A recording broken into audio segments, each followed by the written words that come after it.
శ్రీమాత్రే నమః. శ్రీ గురుభ్యో నమః. తదుపరి సింహరాశి.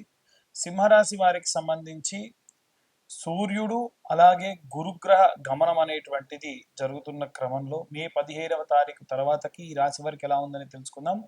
సూర్యగ్రహానికి సంబంధించి రాష్ట్రాధిపతి కాబట్టి ఈ యొక్క సింహరాశి వాళ్ళు వారికి ఏకాదశ స్థానం లాభస్థానం అని చెప్పొచ్చు. చిన్న చిన్న ఖర్చులు ఉన్నప్పటికీ చాలా ఆనందకరమైన ఉత్సాహకరమైన వాతావరణం అని చెప్పొచ్చు. ఆరోగ్యానికి సంబంధించి ఇబ్బంది పడే అవకాశం ఉంది, జాగ్రత్త వహించండి. ఈ వేడి తాపం వల్ల ఎక్కువగా ఇబ్బంది పడే అవకాశం ఉంది.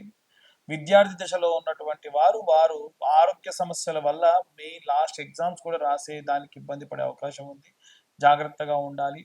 అలాగే ఎవరైతే ఈ యొక్క ఇంట్లో ఉండేటువంటి గృహిణులు ఉన్నారో వారి ఇంట్లో ఎవరికి ఎటువంటి ఇబ్బంది కలిగినా వీరు తీవ్రమైన మనస్తాపానికి గురయ్యే అవకాశం ఉంటుంది. అలాంటి మనస్తాపానికి గురి అవ్వడం వల్ల ఎటువంటి లాభం ఉండదు. జాగ్రత్త వహించండి. తీసుకునేటువంటి ఆహార వ్యవహారాల్లో జాగ్రత్త వహించండి, అంతా శుభం కలుగుతుంది. అలాగే ఎవరైతే ఉద్యోగస్తులు ఉన్నారో వారికి సంబంధించి ఆదాయపరంగా అంతా బాగానే ఉంటుంది, కానీ విపరీతమైనటువంటి మానసిక ఒత్తిడి పెరిగే అవకాశం ఉంటుంది. వ్యాపారస్తులందరికీ కూడా చూసుకున్నట్టయితే వ్యాపారానికి సంబంధించి తీసుకునే నిర్ణయము, ఇచ్చేటువంటి డబ్బులు ఎవరిని ఇస్తున్నారు, ఎందుకు ఇస్తున్నారు, ఎక్కడిస్తున్నారని తెలుసుకుని ఇవ్వండి. అంతే తప్ప పరిచయం ఉన్న వారే కదా ఏదో ఒక చెక్ తీసుకొని ఇచ్చేద్దామంటే చెక్కుతో సహా ఇచ్చినటువంటి వాళ్ళు దొంగ సంతకాలు పెట్టి ఇవ్వడం కూడా జరుగుతుంది. అంటే వారి సంతకం ఏమో మనం అనుకుంటుంది, వారి సంతకం కాదు. అప్పుడు ఏం చేస్తారు?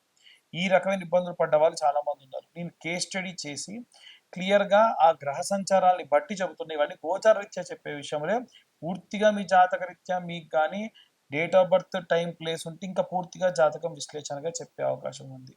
అలాగే ఎవరైతే ఈ యొక్క సినీ రాజకీయ రంగాల్లో ఉన్నారో వారు కూడా ఎట్టి పరిస్థితుల్లో ధనం వచ్చింది అన్న సంగతి, అంటే కష్టం వస్తే ముత్తుకోవాలి, చెప్పుకోవాలి అందరికీ. అదే ధనం వస్తే దాచుకోవాలి. అలా కాకుండా కాస్త రివర్స్లో చేస్తే డబ్బు వస్తే అందరికి చెప్పుకొని కష్టం వస్తే దాచుకుంటే దానివల్ల చాలా ఇబ్బంది పడే అవకాశం ఉంటుంది. డొనేషన్స్ అడిగే వాళ్ళు అడుగుతారు, దానం చేయమని అడిగే వాళ్ళు అడుగుతారు, చాలా రకాల ఇబ్బందులు పడుతూ ఉంటారు. ఇక అన్ని వర్గాల వారికి సంబంధించి ఎలాంటి రెమెడీస్ తీసుకోవాలి, ఎలా మంత్రపఠనం చేయాలనే విషయాన్ని ఇప్పుడు మనం తెలుసుకుందాం. మే 15వ తారీఖు నుండి చూసుకున్నట్టయితే గురుగ్రహ సంచారం మారడం వలన ద్వాదశ రాశుల వారికి చిన్న చిన్న మార్పులు ఏర్పడే అవకాశం ఉంది. విశ్వావసునామ సంవత్సరంలో ఈ మార్పులు కీలకమైనటువంటి వాతావరణాన్ని, కీలకమైనటువంటి ధనలాభాన్ని కూడా ఇచ్చేటువంటి అవకాశం ఉంది. ఎట్టి పరిస్థితుల్లో విద్యార్థి దశలో ఉన్నటువంటి వారు వీలైనంత వరకు మునుముందు ఫ్యూచర్కి సంబంధించి ఎలాంటి ప్రణాళికలు తీసుకోవాలి, ఏ విధంగా ముందుకు వెళ్ళాలి అనేటువంటి వాటి మీద ఫోకస్ చేయడం మంచిది. ముఖ్యంగా వీరు సరస్వతి లేహ్యము అని దొరుకుతుందండి. ఈ సరస్వతి లేహ్యము పిల్లలు ప్రతిరోజు విద్యను అభ్యసించేటువంటి వాళ్ళు నిత్యం ఆ లేహ్యాన్ని నాలుకపై వేసుకోవడం మంచిది. దాన్ని చప్పరివ్వడం, పొద్దున్నే పరిగడుపున చేయడం మంచిది. దాని వలన గుర్తుండేటువంటి శక్తి అధికంగా పెరుగుతుంది. ఇక ఎవరైతే ఈ విద్యార్థి దశలో ఉన్నటువంటి వారు ఉన్నారో ప్రతి నెల ఖచ్చితంగా ఉలవలు తినే ప్రయత్నం చేయండి. మతిమరుపు అనేది రాదు. ముఖ్యంగా విద్యార్థులకు కావాల్సింది మేధాశక్తి. ఇంకా ఎవరైతే గృహిణులు ఉన్నారో వారు రోజు కూడా ఒక చాంటింగ్ చేయడం మంచిది. ఓం శ్రీమాత్రే నమః అనేటువంటి చాంటింగ్.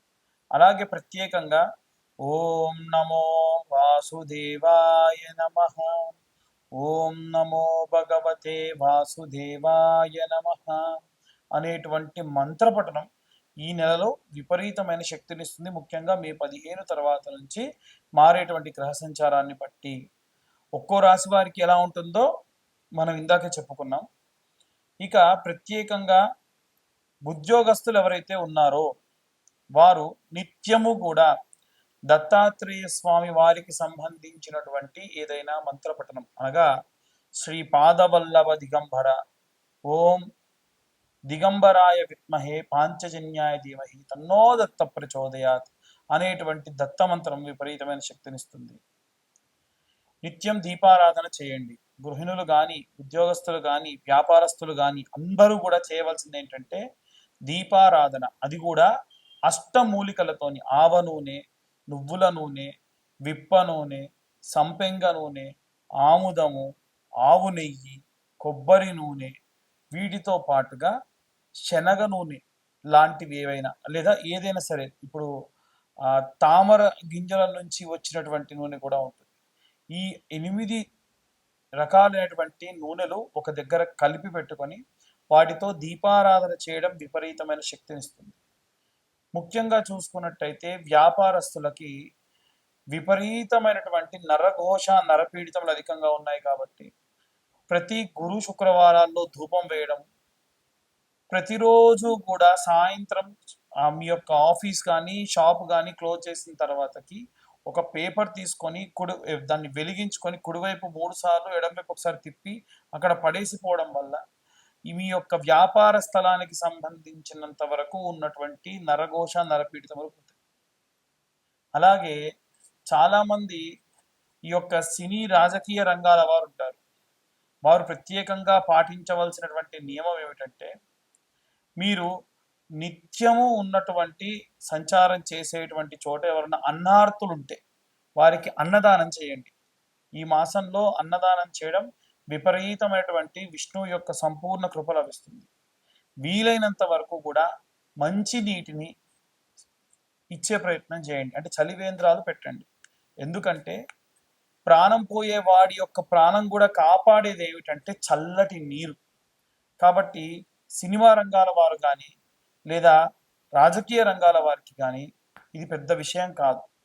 ఇంకా వీలైతే చల్లని మజ్జిగ ఇలాంటివి పల్చగా చేసి ఎవరికైనా సరే కాస్త విపరీతమైన ఎండలున్న చోట ప్రసాదించండి. నిత్యము కూడా కొంతమంది వీటికి సంబంధించి కార్యక్రమాలు చేస్తున్నారు. పరోక్షంగానన్న వారికి డబ్బు సహాయం చేయండి. దాని వలన విపరీతమైనటువంటి రౌద్ర కష్టముల నుండి బయటపడే అవకాశం వీరందరికీ ఉంటుంది. ఈ యొక్క రైతులు ఎవరైతే ఉన్నారో వారు మీ మొదటి పంట ధాన్యాన్ని తీసుకొని వెళ్ళి అవి బియ్యంగా మారిన తర్వాతకైనా పర్వాలేదు, ఎవరైనా సరే అనాథ శరణాలయంలో ఆ బియ్యాన్ని దానం చేయండి. దాని వలన ఎన్నో రకాలైనటువంటి పాపభూయిష్టమైనటువంటి కష్టముల నుండి మనం బయటపడే అవకాశం ఉంది.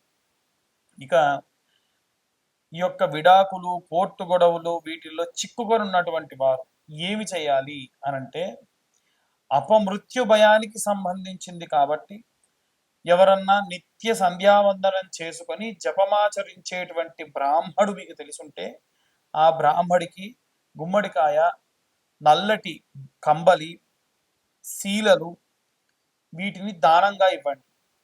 ఇలా ఇవ్వడం, బెల్లంతో సహా దానం ఇవ్వండి. ఇలా ఇవ్వడం వలన అపమృత్యు భయము అలాగే కోర్టు గొడవల నుండి బయటపడేటువంటి అవకాశం కూడా లభిస్తుంది. ఇక అన్ని వర్గాల వారికి సంబంధించి మేము చెప్పేవన్నీ కూడా గోచార రీత్యా చెప్పేటువంటి విషయములు మాత్రమే. మా వీడియో పైన తమ్నైల్స్ ఏవైతే ఉంటాయో వాటిల్లో చాలా నిగూఢమైన అర్థం ఉంటుంది. దాన్ని ఎవరిని డిస్కరేజ్ చేయడానికి కానీ ఎవరిని బాధ పెట్టడానికి కానీ 100కి 100% కాదు. ఒకవేళ ఎవరైనా సరే మిమ్మల్ని ఆ తమ్లైన్స్ చూసి ఎవరైనా బాధపడుంటే అన్యదా భావించరాదు. ఎందుకంటే మా దాకా వచ్చి మా వీడియో చూడాలనేటువంటి ఇంటెన్షన్ ఒకవైపు ఉంటే దానిలో అర్థం కూడా ఇంకోలా ఉంటుంది. ఒక స్త్రీ వల్ల మీకు లాభం కలుగుతుందంటే ఎవరా స్త్రీ అండి అని ఫోన్లు చేస్తూ ఉన్నారు. నేను చెప్పేది ఒకటే, స్త్రీ అంటే మీ ఇంట్లో ఉండే తల్లి, మీ చెల్లి, మీ భార్య కూడా ఉండొచ్చు కదా, బయట నుంచి ఎందుకు ఎక్స్పెక్ట్ చేస్తున్నారు? సో మన ఆలోచన విధానంలో ఉన్నటువంటి లోపం అది. నేను ఇప్పుడు ఎవరిని పాయింట్అవుట్ చేసి చెప్పట్లేదు, వారి వారి పరిస్థితి తగ్గట్టుగా వారు అలా ఆలోచిస్తూ ఉన్నారు.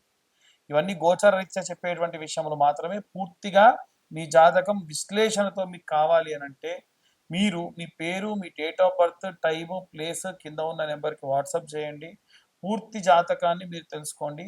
పూర్తి జాతకం తెలుసుకోవడానికి గాను 2025 రూపాయలు అవుతాయి. ఎందుకు గురువు గారు ఎంత ఛార్జ్ చేస్తున్నారంటే 3 గంటల సమయం పడుతుంది, 60 నుండి 70 పేజీలు అదంతా కూడా క్రియేట్ చేయడానికి, పీడిఎఫ్లో టైప్ చేయడానికి పడుతుంది. కాబట్టి మీకోసం నేను కూర్చొని 3 గంటలు ఈ పని చేస్తున్నా కాబట్టి ఆ మాత్రం ధర నేను ఛార్జ్ చేయడం జరుగుతుంది. దీనికి ఎటువంటి ఎక్స్క్యూజ్ లేదు, అన్యదా భావించలేదు. ఎందుకంటే ప్రతి ఒక్కదానికి ఒక ప్రైస్ ట్యాగ్ అనేది ఉంటుంది.